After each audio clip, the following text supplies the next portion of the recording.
उसने शर्मिला को देखा और बोली, मम्मा, मैं चिराग से शादी करने के लिए कब एग्री हुई? तुम्हारे एग्री होने की मुझे जरूरत भी नहीं है। मैं तुम्हारी माँ हूँ और मुझे पता है what is best for you. इसके साथ रहोगी तो जिंदगी भर तकलीफ ही तकलीफ देखोगी, और फिर तुम्हें अपनी कंपनी के लिए भी मदद चाहिए ना।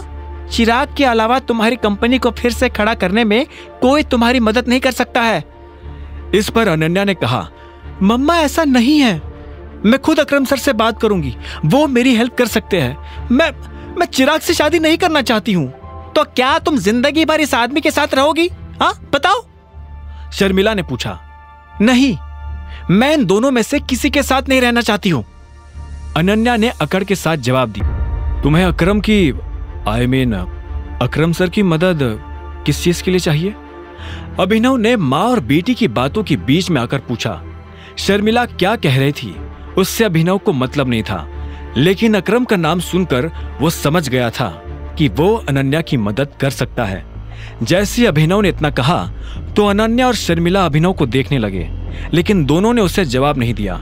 इतने में राजीव बोला, अनन्या को अपनी कंपनी को फिर से खड़ा करने के लिए कुछ पैसों की जरूरत है। इसके जितने भी शेयर होल्डर्स थे उन्होंने अपने हाथ पीछे खींच लिए हैं। अरे तुम क्यों ये सब इसे बताकर अपना टाइम वेस्ट कर रहे हो? इस प्रॉब्लम में ये क्या कर लेगा? जाकर उन शेयर होल्डर्स की भी वैसे ही पिटाई करेगा जैसे उस लड़के की कर रहा था। शर्मिला ने अभिनव को और सुनाते हुए कहा और आगे बोली, तुम मेरी बेटी का पति बनकर ज्यादा दिन तक नहीं रहने वाले हो। अगर इसने चिराग से शादी नहीं की तो मैं इसके लिए उससे भी बढ़िया लड़का लेकर आऊंगी, पर यू नेवर। इतना कहकर शर्मिला अपने कमरे में चली गई। राजीव ने भी फोन उठाया और अंदर चला गया। उन दोनों के जाते ही अभिनव ने एक गहरी सांस ली और अनन्या की तरफ देखते हुए बोला, तुम्हें कितने पैसों की जरूरत है? AK लिमिटेड के साथ पार्टनरशिप की जा सकती है, लेकिन अकरम सर कभी इस चीज के लिए राजी नहीं होंगे क्योंकि इसमें उनका कोई फायदा नहीं है, अनन्या ने ठंडे सुर में कहा। उसकी नजर में अभिनव इस दुनिया का आखिरी इंसान था जिससे वो इस बारे में बात करना चाहती हो। अभिनव ने धीरे से कहा, ठीक है, मैं तुम्हारी मदद करूंगा। अनन्या ने यह सुनते उसे ध्यान से देखा और बोली, तुमसे एक चीज शेयर करूं? I hate you.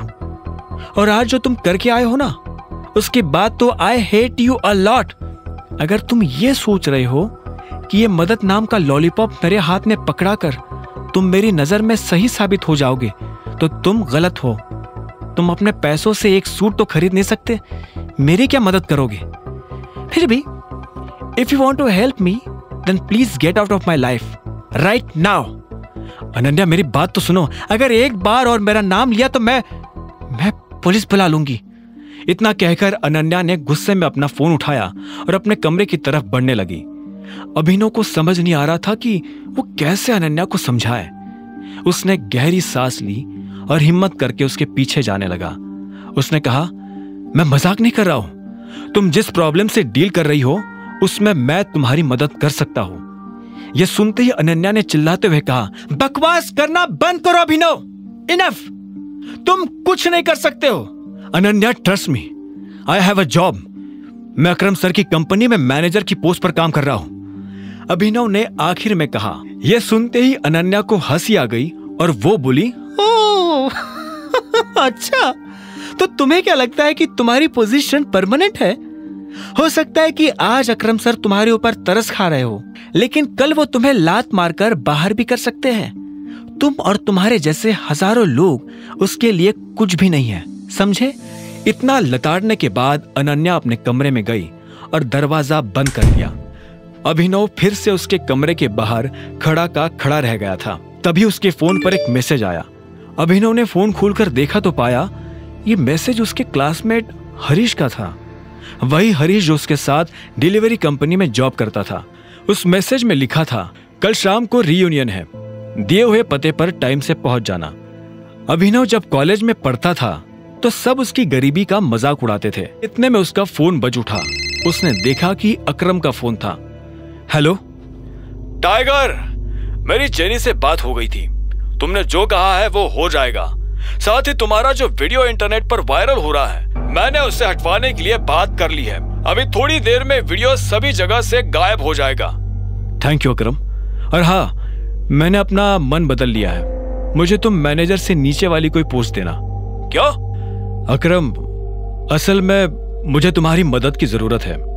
अनन्या किसी प्रॉब्लम में फंसी हुई है और तुम ही उसे निकाल सकते हो। मैं यह भी नहीं चाहता हूं कि अनन्या और उसके परिवार को पता चले कि मैं कौन हूं। तो मैं उन्हें कह दूंगा कि मैंने अपनी मैनेजर की पोजीशन अकरम को मनाने के लिए कॉम्प्रोमाइज किया है और साथ ही उनसे कहा है कि वो चाहे तो कुछ वक्त तक मुझे कम सैलरी भी दे सकते हैं। क्या बात है, बहुत बढ़िया। इससे तुम्हारा काम भी हो जाएगा और पहचान भी छुपी रहेगी। हाँ, अच्छा, और एक चीज, अभी कुछ दिनों में एक ऑक्शन होने वाला है। अलाइना भी वहां आने वाली है। उससे मिलने का इससे बढ़िया मौका तुम्हें नहीं मिलेगा। आगे की कहानी जानने के लिए देखें अगला एपिसोड सिर्फ पॉकेट एफएम के यूट्यूब चैनल पर, और द रिटर्न ऑफ टाइगर के सारे एपिसोड्स को सुनने के लिए डिस्क्रिप्शन में दी लिंक से डाउनलोड करें पॉकेट एफएम ऐप।